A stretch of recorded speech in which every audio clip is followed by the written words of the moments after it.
로마서 1장 1절부터 7절까지 교독하시고 마지막 7절 우리 합독합니다. 로마서 1장 1절 제가 먼저 읽습니다. 태초에 하나님이 천지를 창조하시니라. 아닙니까? 로마서 1장에 제가 잘못했어요. 1절 예수 그리스도의 종 바울은 사도로 부르심을 받아 하나님의 복음을 위하여 택정함을 입었으니 이 복음은 하나님이 천지자들을 통하여 그의 아들에 관하여 성경에 약속하신 것이요 그의 아들에 관해서 말하는 육신으로는 다윗의 혈통에서 나셨고 성경의 영혼은 죽은 자들 가운데서 부활하사 능력으로 하나님의 아들로 선포하셨으니 곧 우리 주 예수 그리스도 그로 말미암아 우리가 은혜와 사도의 직분을 받아 그의 이름을 위하여 모든 이방인 중에서 믿어 순종하게 하나니 너희도 그들 중에서 예수 그리스도의 것으로 부르심을 받은 자 같이 읽습니다. 로마에서 하나님의 사랑하심을 받고 성도로 부르심을 받은 모든 자에게 하나님 우리 아버지와 우리 주 예수 그리스도로부터 은혜와 평강이 있기를 원하노라. 아멘. 이것은 하나님의 말씀입니다. 아멘. 자, 드디어 대림절 마지막 주간까지 왔습니다. 다음 주가 이제 성탄절이 되죠. 대림절은 두 가지 의미가 있습니다. 하나는 대림절이라는 것은 2000년 전에 육신을 입고 이 땅에 오신 하나님 아들 예수 그리스도가 오신 생일날이다. 그래서 축하를 하죠. 생일 되면 대체적으로 축하를 받죠. 우리 인간들도 그렇게 축하를 받는데 우리 오신 예수님 생일날 됐으니 축하를 해야 되겠죠. 우리 성남소망교회도 이제 축하를 한다고 대림절 시작하자 이렇게 트리 장식도 했죠. 다음 두 번째로는 예수님이 오셔서 성천하시고 지금은 하나님 보좌 우편에 앉아서 우리를 위해서 기도를 하고 계시는데 최후의 심판날에는 다시 오십니다. 그 다시 오실 재림 예수를 기다리며 그 예수님을 소망하며 다시 오시는 것을 준비하며 기다리는 그 기간이다. 이것이 두 번째 의미입니다. 그리고 마지막으로는 하나님의 심판대 앞에 이제 서게 되죠. 그때 예수님이 이제 하나님께 전권을 위임받아서 우리를 심판하게 되실 때에 우리는 그 심판을 면제받게 됩니다. 예수를 믿는 사람, 예수님을 나의 주로 고백하는 사람은 최후의 심판에 면제받아서 우리가 예수님으로부터 의롭다 칭함을 받게 됩니다. 자, 이것이 무엇인가 하면 기독교의 핵심 교리 중에 교리입니다. 너무 쉽죠? 예수 믿는 것이 제일 쉽습니다. 기독교를 하는데 말이죠. 불교처럼 말이죠. 수도를 말이죠. 잠 안 자고 10년 동안 앉아서 묵상하면서 돌을 닦아라. 그러면 아마 예수 믿을 사람 별로 없을 거예요. 불교에서는 스님들이 이제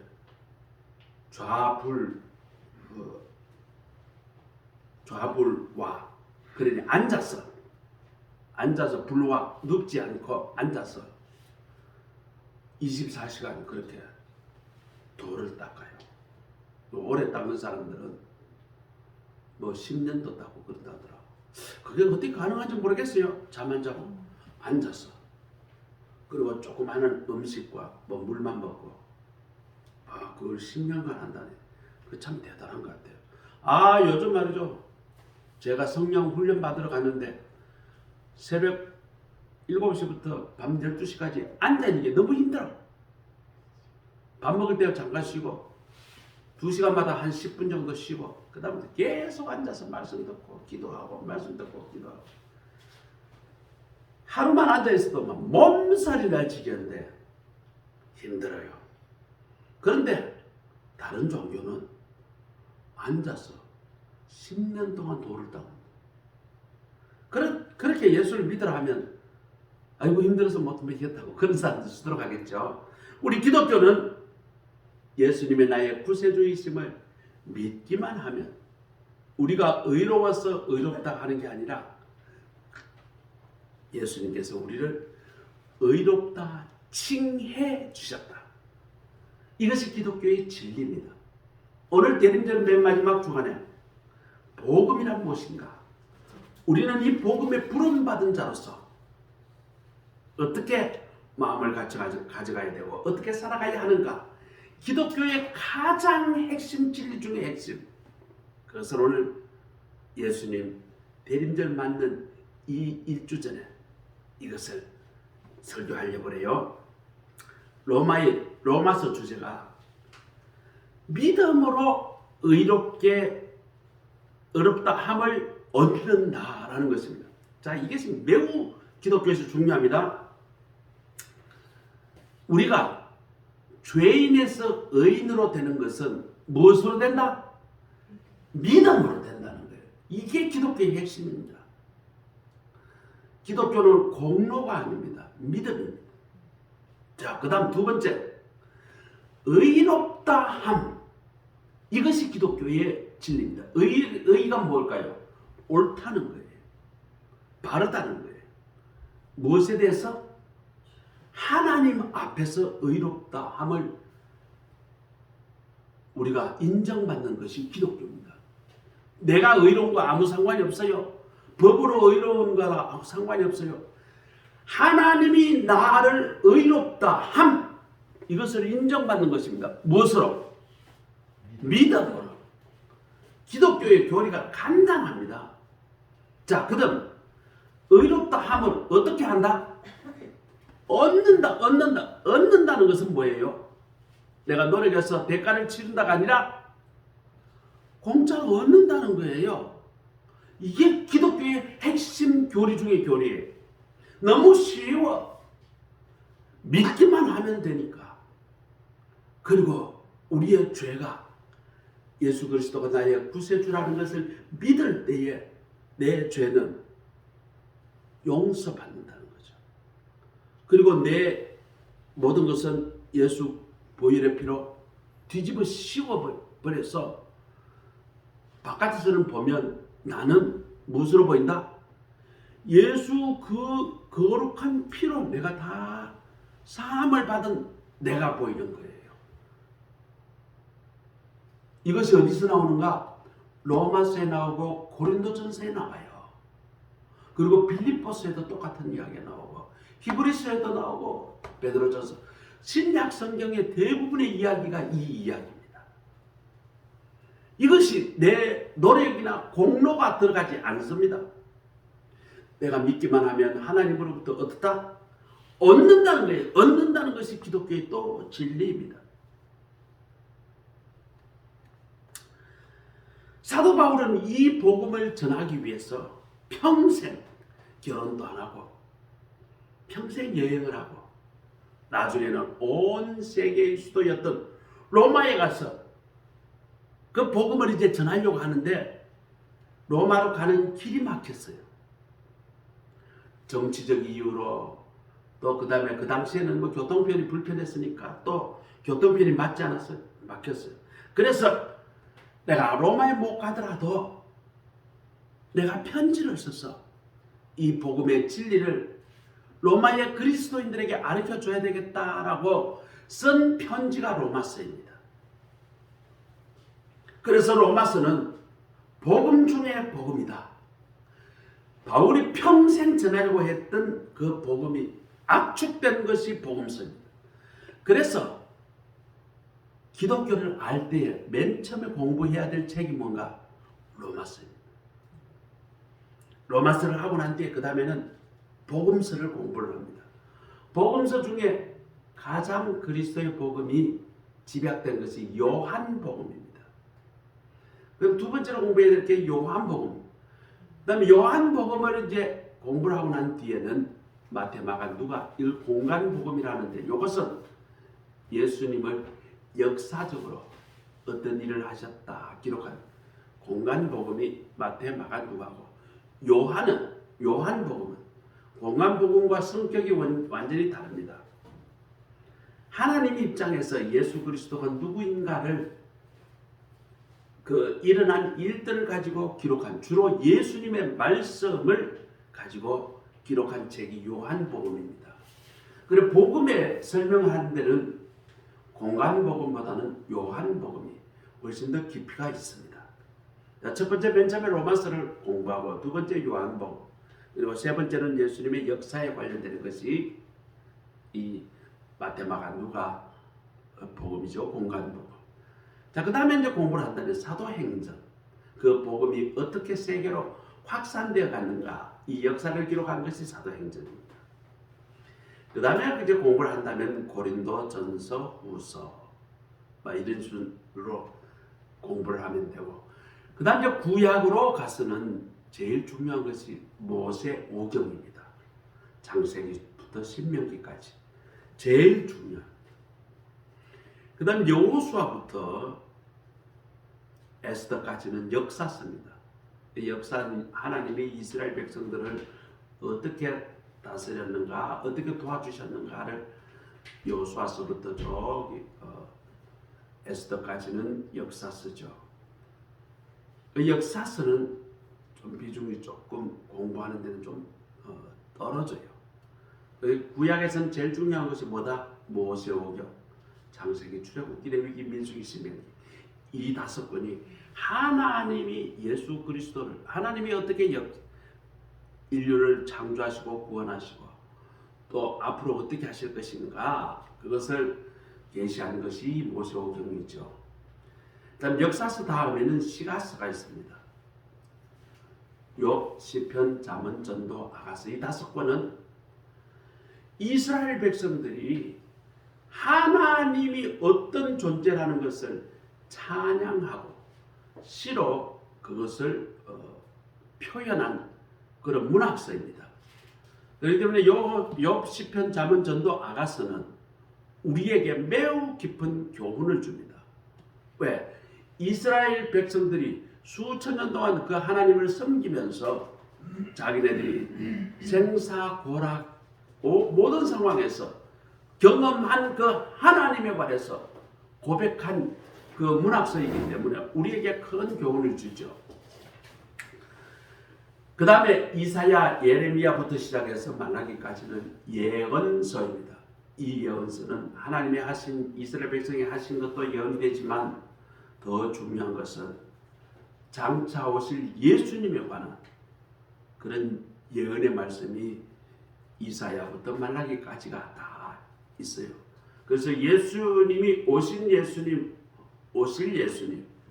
그것에 관해서 관점을 두고 해석하는 그런 신학자들도 많이 있어요. 자, 오늘 그 중에 복음 중에 복음이 뭐다? 로마서. 그 로마서 중에 1장 1절부터 7절이 완전히 서론 중에 서론에 해당되죠. 이 로마서는 위대한 종교개혁자들은 전부 다 이 로마서 때문에 새롭게 복음을 알게 되었습니다. 그리고 그것이 그 사람들을 변화시켰고 종교개혁을 일으키게 할 만큼 힘있는 말씀이 되었습니다. 그래서 로마서는 성경 속의 보물이다, 성경 속의 반지다, 그렇게 말씀도 합니다.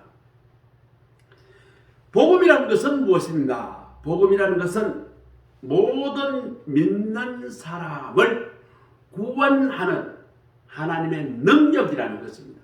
자, 복음은 무엇인가? 하나님의 능력이다. 무엇을 하는 능력인가? 믿는 사람에게 구원을 베푸시는 하나님의 능력이 한마디로 하면 복음이라는 것이죠.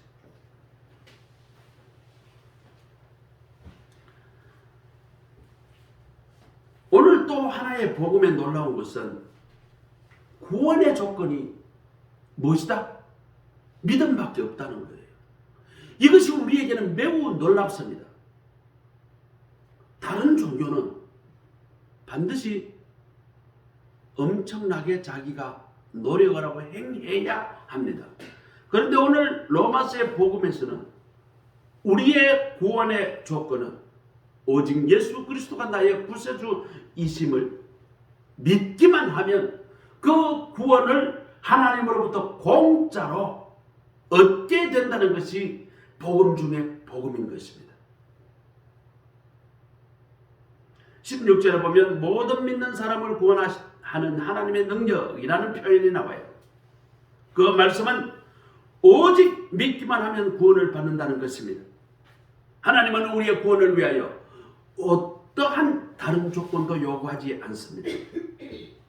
내가 많이 공덕을 쌓고 내가 많이 계명을 지키고 내가 많이 노력을 해서 그래야 내가 구원을 얻는 게 아니다라는 것이에요. 오직 자기의 죄를 회개하고 예수님께서 십자가에 달려 내 죄를 대신해서 죽으셨다. 이것을 믿기만 하라는 것입니다. 17절에 보면 이것을 성경에 기록한 바 의인은 믿음으로 말미암아 살리라 라고 표현합니다.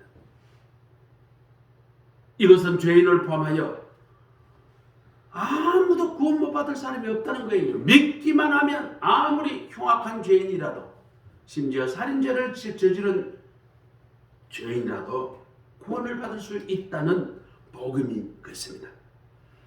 자, 이 복음은 믿었어요. 내가 믿었어요. 그러면 구원을 얻었어요. 내가 의롭게 됐어요. 그럼 나만 그런가? 이 복음은 뭔가? 세상에 원래 복음이라는 뜻이 뭔가? 복된 말씀이라는 뜻인데 이것이 좋은 소식, 복된 소식, 기쁜 소식. 헬라어로는 유앙겔리온. 유앙겔리온이라는 표현을 또 많이 써요.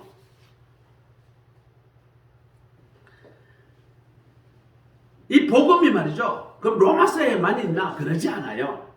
창세기부터 요한계시록까지 하나님이 어떻게 인류를 구원하셨나? 우리를 어떻게 구원하셨나?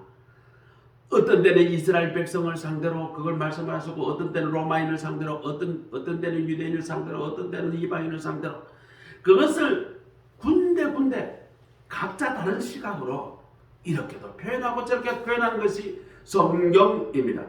성경 전체는 결과적으로 뭐냐면 그 주제가 핵심이 뭐냐면 예수 그리스도에 관한 것이 기록된 것이 성경이고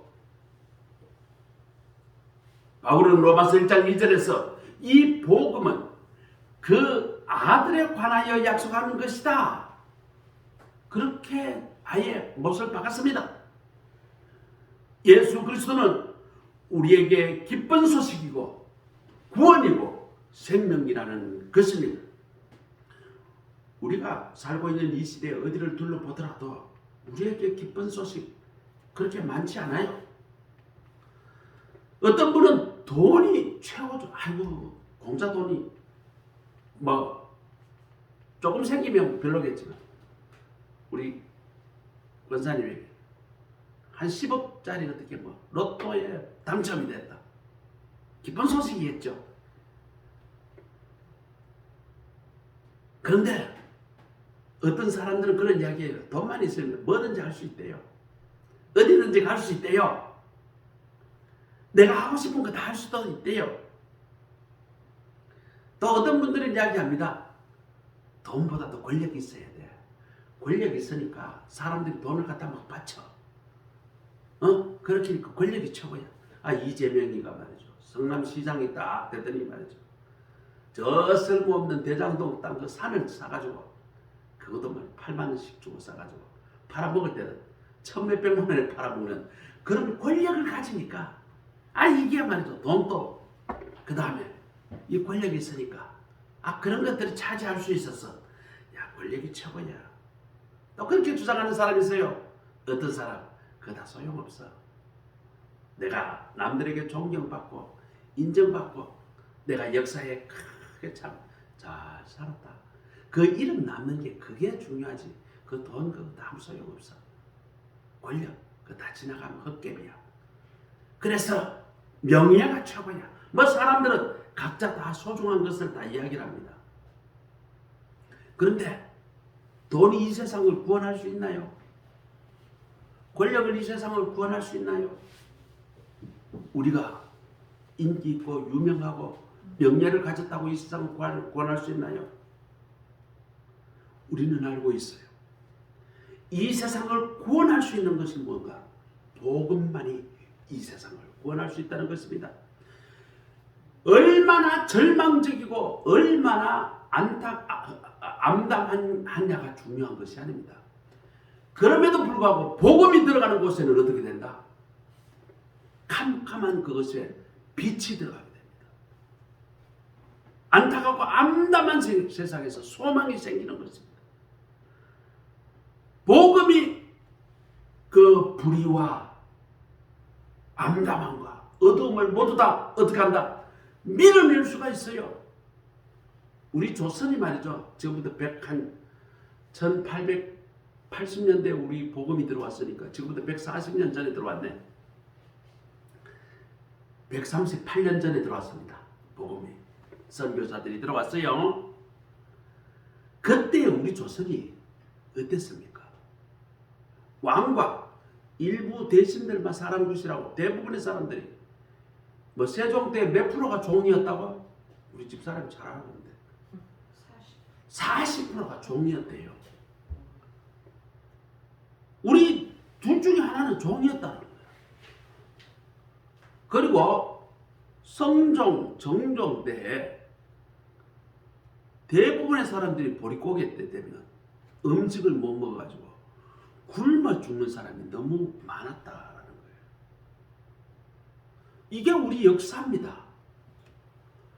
우리 조선에 복음이 들을 때 선교사들이 보니까 사람들이 3월달부터 먹을 게 떨어져가지고 한국 사람은 전부 다 들로산으로 바구니 들고 풀뿌리 나무 뿌리 캐러 가더라는 거예요. 왜요? 그걸 삶아서 먹더라는 거예요. 그래서 선교사들이 충격을 받았어요. 그 대부분 사람들이 봄부터 보리가 날 때까지는 풀뿌리 나무 뿌리를 캐가지고 그걸 삶은 물에다가 뭐 그걸 먹고 개구리도 잡아먹고 뱀도 잡아먹고 그런 모습을 보고 충격을 받았어요. 게다가 그때는 대부분 보면 사람들이 천민이고 평민이고 소작농이고 사람들이 희망이 없어요. 희망이. 한 고을에 몇몇 사람들이 그 대감집이나 그런 큰 부잣집에 땅을 대부분 차지하고 대부분의 사람들은 거기에 소작을 부쳐먹는 그런 암담한 생. 그리고 그 당시에는 여자들은 아예 배우지를 못해가지고 얼마나 인권이 낙후되어 있는지 몰라요. 제가 교회사 공부 특히 평북 지역에 이 교회사에 대한 영어 원전을 구했어요. 지금 요 목양실에 가면 영어 원전이 책이 한 이만큼 복사를 제가 해놓은 게 있어요. 미국에서 그 선교사 본부 선교 본부에 보통 복사를 받은 그 책이 있는데 그 책을 가지고 제가 박사과정에서 그걸 다 연구하고 번역을 했어요. 그 번역을 했는데 그때 보니까 한국 사람들이 너무 불쌍하더라고요. 그래서 복음을 전하니까 사람들이 변화하기 시작하더라는 거예요. 불교도 변화시키지 못하고 공자왈 맹자왈 했던 유교도 변화시키지 못했는데 그 사람들에게 복음을 전하니까 그 사람들이 변화되고 그리고 그 사람들이 이 나라의 기둥 같은 인물이 되었다는 거예요. 월남 이상제, 도산한 창호 이런 사람들이 예수를 믿고 우리나라를 구하는 그런 인재들로 바뀌고 우리나라가 자유 대한민국으로 건국을 하게 됩니다. 건국 당시에 우리나라의 건국의 주역들이 대부분 기독교인이었다는 것이 이것이 우리나라의 복 중의 복입니다. 그리고 우리나라의 헌법이 미국과 영국 헌법을 갖고 와서 그걸 가지고 우리나라 헌법 만든 게 이게 또 복 중에 복이에요. 만일 그때 우리나라 건국이 사회민주주의로 헌법이 되어 있었더라면 우리나라는 사회주의 혹은 공산주의가 됐을 거예요.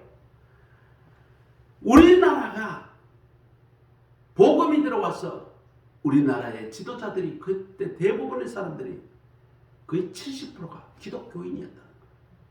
그러니 이 나라가 복음의 기반으로 헌법도 만들고 법이 만들어진 거예요. 그 다음부터 교육 체계도 서양의 것을 갖고 와서 그렇게 교육 우리가 시작하게 되고 이제는 대한민국 하게 되면요 10대 경제강국 누구나 다 인정합니다. 깜짝 놀랄 일이 있어요.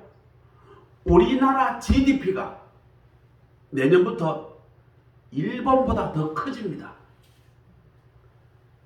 그 말은 우리가 일본보다 더 잘 산다는 거예요. 1인당 소득이 내년부터 우리나라가 일본보다 역전됩니다. 세상에 저 선진국 일본이 우리가 말이죠. 내년부터 역전이 돼요. 어떤 학자들은 올해부터 이미 역전이 되었다라고 발표를 합니다. 근데 제 생각에는 내년도부터가 막 우리나라가 다시 말하면 일본 사람은 한국의 관광국이 대단히 어렵습니다. 소득이 낮아졌어. 우리는 일본 가면 돈 쓰기가 매우 편합니다. 소득이 높아져서 그래요. 뭐 사실 집사람 보고 일본 여행 한 2번 가봤는데 일본 가니까 쓸 게 없더라고. 살 게 없고. 아, 일본이 그렇게 낙후한지를 깜짝 놀랐어요. 제가 30년 전에 일본에 출장을 갔거든요. 그때는 다 신기했어요. 다 선진국물이었어요. 다 한국에서는 귀한 거예요. 그때 코끼리 밥솥 뭐 이런 거. 지금은 말이죠. 일본에 최고 인기 있는 밥솥이 쿠쿠 밥솥입니다. 그리고 쿠쿠 밥솥이 전 세계 1등으로 팔린답니다. 참 대한민국 대단한 나라예요. 그리고 작년 올해 기준으로 세계의 무기로는 우리나라가 4등 안 돼요. 4등. 미국 1등, 러시아 2등, 그다음 중국 3등. 우리가 프랑스, 영국을 이겼어요. 4등을 했대요. 어마어마합니다. 한국이. 그러면 우리가 큰 나라인가? 인구는 5천만 밖에 안 돼요. 지금 인구 줄어가지고 지금 5천만, 5천만 100만이나 되려나? 다른 나라에 땅덩어리도 적고 인구도 수도 적은데 왜 이렇게 되는가? 우리나라의 근본이 뭐예요?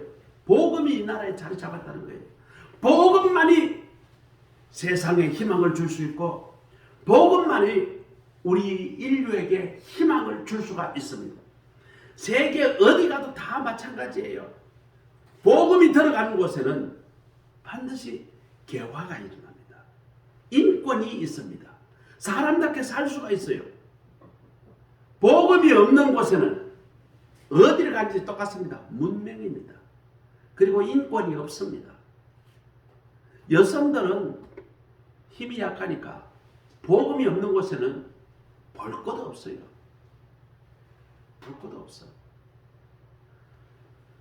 저 뭐 카자흐스탄이나 뭐 그런 스탄의 나라 복음이 아예 없고 거기에는 이슬람이 조금 있고 공산주의 사상이 있는 데는 여자들을 물건 취급합니다. 그리고 납치합니다. 지금도 그래요. 제 마음에 들고 예쁜 여자가 있다 그러면 대놓고 낮에 납치를 합니다. 우리 어머니처럼 예쁜 사람은 처녀 때 같으면 벌써 10번쯤 납치됐을 거예요. 아, 그러고 말이죠. 신의 뜻이다. 이러면 끝나는 거예요. 납치해가지고 데리고 살고 폭력하고 말이죠. 또 뭐 부모가 또 그러려니 한대요. 가서, 야, 왜 납치했냐? 그러면 그 아버지에게 돈을 주면 다 해결됩니다. 그런 인권이 없는 그런 나라예요. 복음이 들어가니까 인권이 살아나고 사람 살만하게 되고 우리의 모든 문제가 해결이 된다는 것이요. 복음만이 우리의 죄 문제, 우리의 사회적 문제, 우리의 국가적 문제, 우리 인간관계의 문제, 이것이 복음 안에서 해결할 수 있고 영생의 길이 열린다는 것입니다. 그렇기 때문에 복음만이 우리의 나뿐만 아니라 나를 포함한 내 주변의 사회를, 공동체를, 그리고 가정을 변화시키는 희망이라는 것입니다. 그래서 우리는 외쳐야 합니다. 복음이 내 삶에 임하게 되고 내 주변에 임하게 되면 그것이 무엇이다? 그것이 희망이고 천국이라는 것입니다. 찬송가에 그렇잖아요.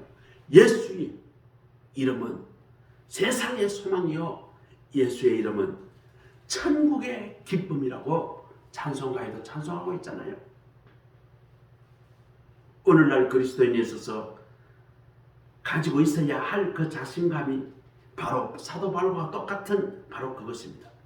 나는 가진 것이 없고 나는 그것을 해결할 능력이 없고 그렇지만 예수님이 나를 사랑하셔서 나를 불러 자녀로 삼아 주셨고 나를 구원시켜 줄 때에 내게는 영생의 삶, 이터널 삶을 주셨다는 것입니다. 예수님이 나를 변화시켜서 내 삶이 문제 많고 부딪히고 이 세상에서 그렇게 살아갈 정말 가능성이 없는 내가 예수님이 오셔서 복음이 나를 지배하게 되고 나를 구원하게 되니까 나는 어떤 사람이 된다? 복된 사람으로 바뀌게 되는 것이에요.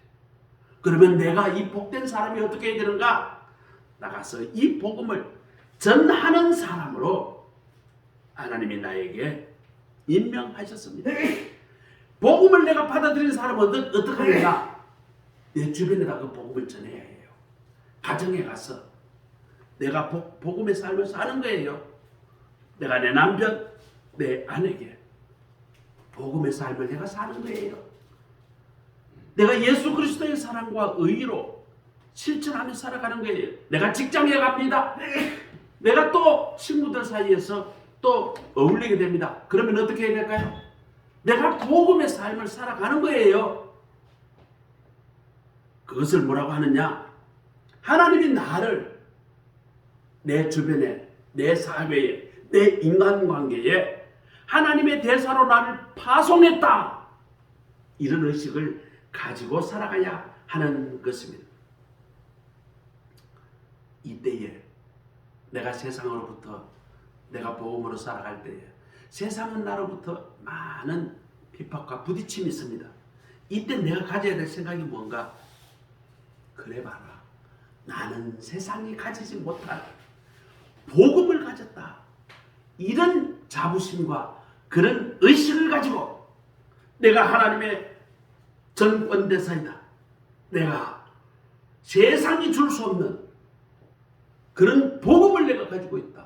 그것을 내가 전하며 살겠다.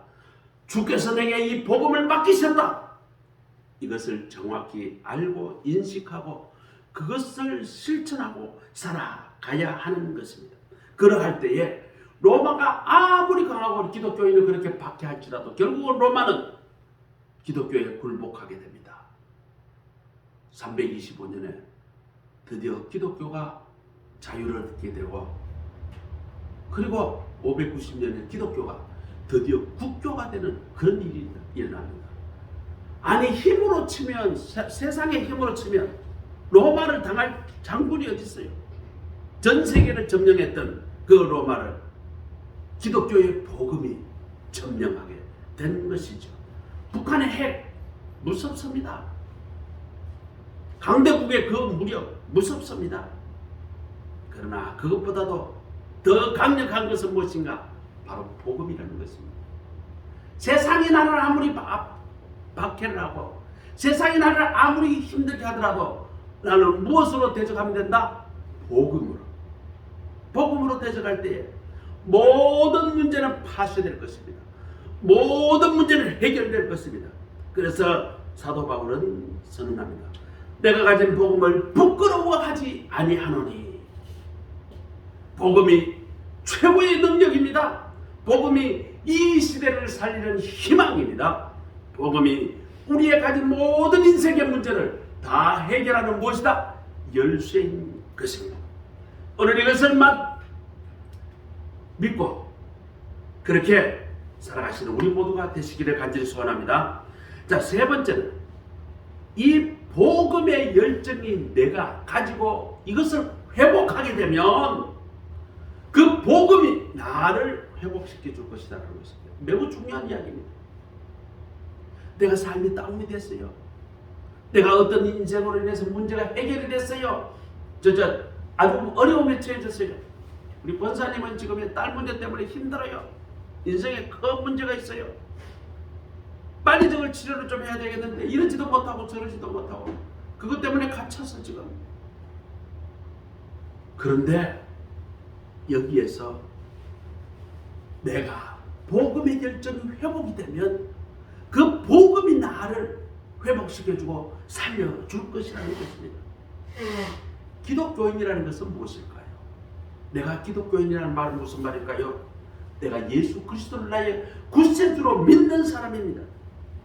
예수께서 나를 위해서 죽으셨다는 그 사실을 믿을 때에 나의 모든 죄의 문제, 그 죄의 문제를 달고 파생되어 진 또 다른 문제들이 해결이 되는 것입니다.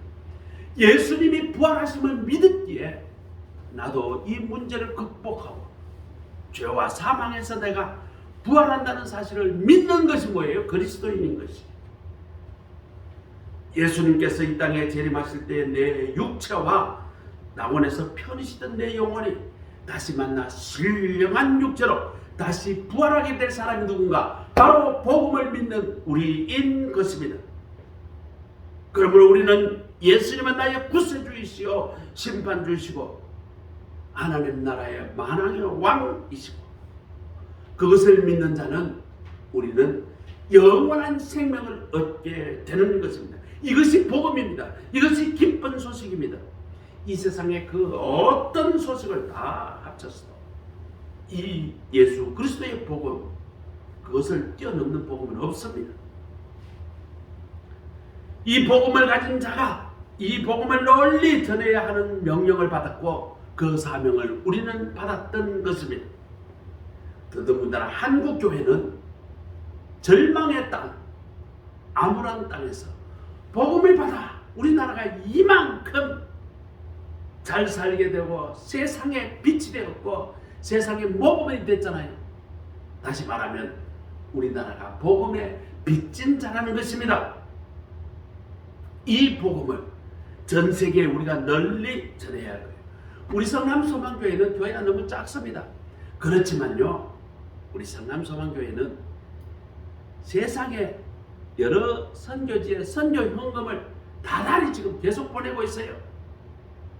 우리 교회는 가난하고 약하지만 파키스탄에도 선교비를 보내고 인도네시아에도 선교비 보내고 내년도에는 재정이 좀 빡빡하긴 하지만 태국에도 보낼까 그렇게 생각하고 지금 또 부상하고 가난한 사람들 주위에 우리가 그렇게 생활을 보조하는 그런 일을 지금 하고 있어요.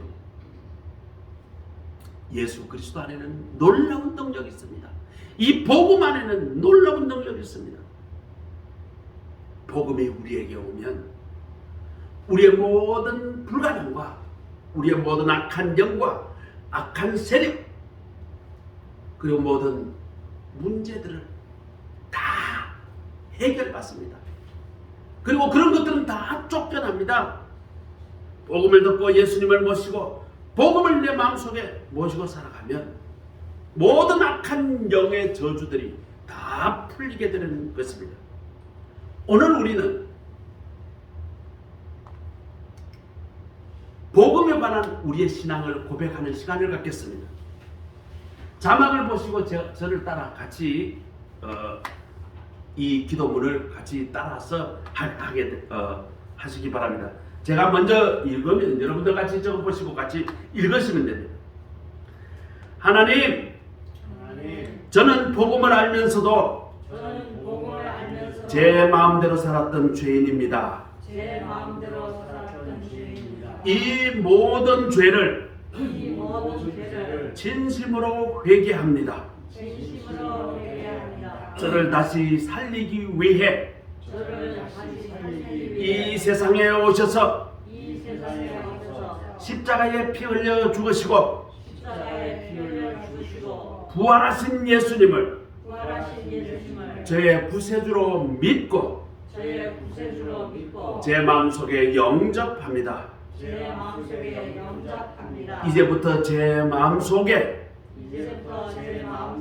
성령님으로 들어오사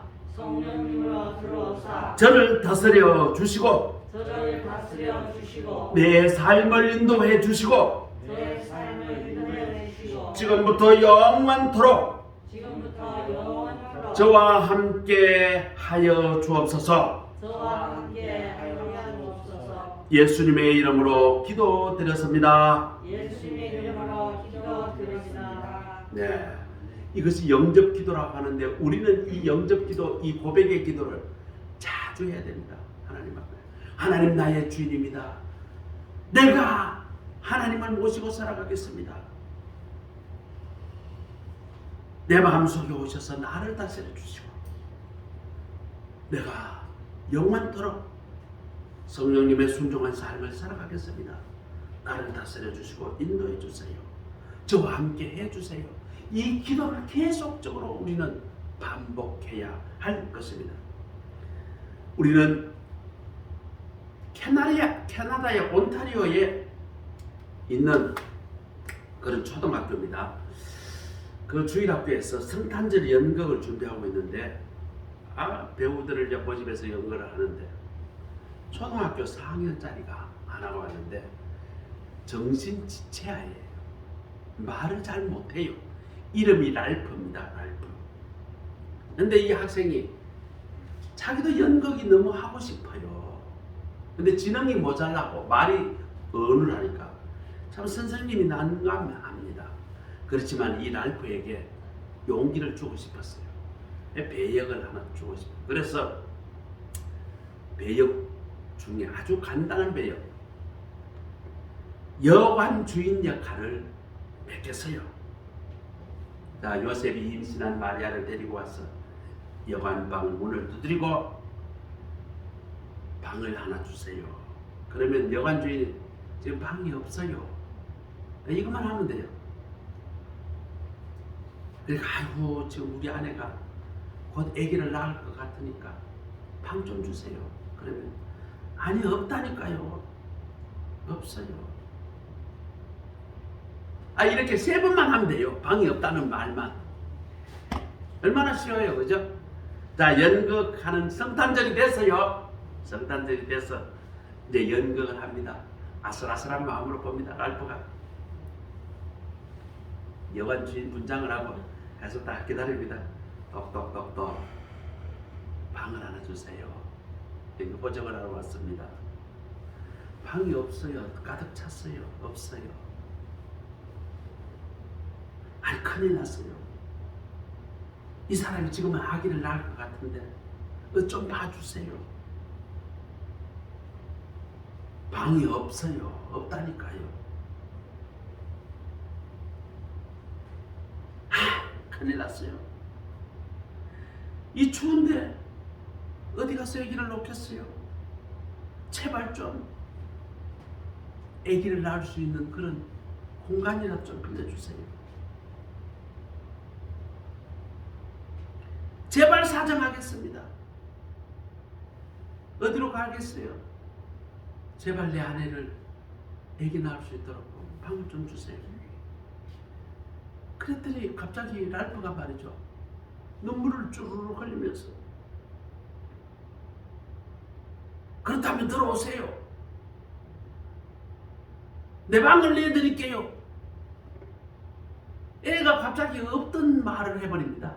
연극은 엉망진창이 됐어요. 원래는 없어요 없어요 하고 이렇게 내보내는 게 연극인데 내 방을 내드릴게요 이래버리니까 연극이 그 뒤에 있는 사람들이 어떻게 해야 될지 모르가지고 엉망진창이 돼버렸습니다.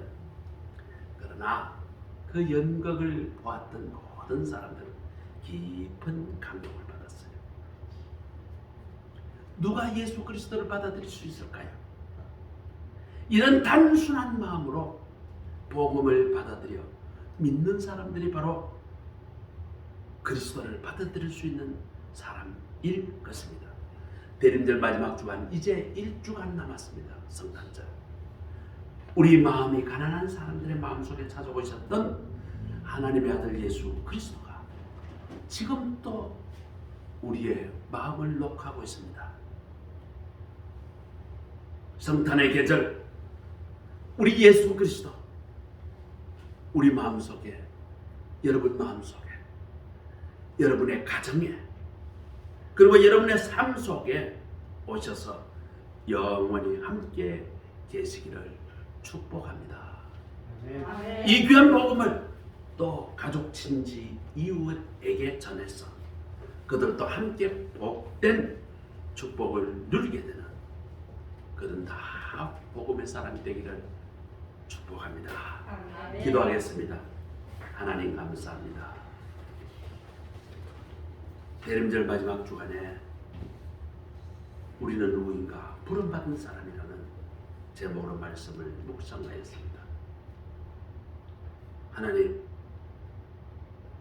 믿음으로만 구원을 받는다는 우리 복음을 깨달아 알게 하여 주시고 복음만이 우리의 유일한 희망이라는 것도 알게 하여 주시고 복음만이 나를 회복시킬 것이라는 것을 깨달아 이 복음을 부여잡고 살아가는 우리 모두의 삶이 되게 하옵소서. 이 복음을 널리 전하는 우리가 되게 하옵소서. 예수 그리스도의 이름으로 감사하며 기도드립니다. 아멘. 아멘. 찬송가 104장입니다.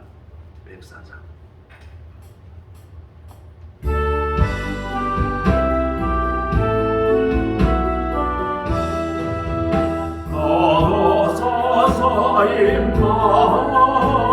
임마누엘 오구하소서